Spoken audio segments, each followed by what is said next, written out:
నేను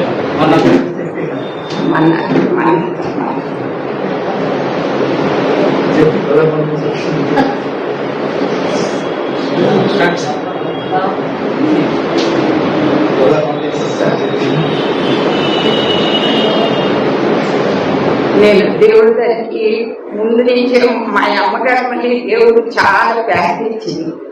ప్రార్థన ఎప్పుడు నిన్నులోనే ఉన్నప్పటికేనే మరి క్యాథలిక్ గుడి గంట కొట్టునే మా అమ్మ ప్రార్థించింది.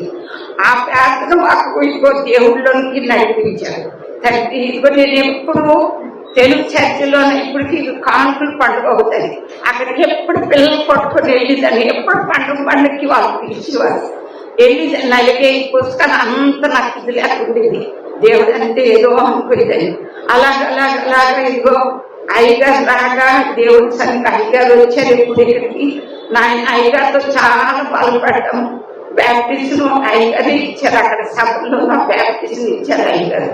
అయ్యగారు ఇవ్వగా ఇక్కడికి వచ్చి మళ్ళీ నా కొడుకు అన్నారు, అమ్మాయి నువ్వు చిరక బ్యాప్టిజం తీసుకున్నావు అనేసి మళ్ళీ నాకు మోన్ పాస్టర్ దాన్ని ఇంకా బ్యాప్టిజం నేను బ్యాప్టిజం ఇప్పించాడు కొడుకు. అదేదో సపను చూశాడంట. చూడగా నాకు మళ్ళీ నీ బ్యాప్టిజం నుంచి మళ్ళీ తీశాడు నా కొడుకు. మరి ఈ బ్యాప్టిజం ఎప్పుడు ఇచ్చాడో నాకు తెలియదు. బైబిల్ మిషన్ బ్యాప్టిజం ఎన్నో సంవత్సరాలు తీసుకున్నాను. నేను సభకు ముందాట రెండోసారి వెళ్ళినప్పుడు అక్కడ బ్యాప్టిజం చెరుకు బ్యాప్టిజం అయ్యగారు పెద్దయ్య గారు సిలువరాజయ్య గారు నాకు బ్యాప్టిజం ఇచ్చారు అక్కడ.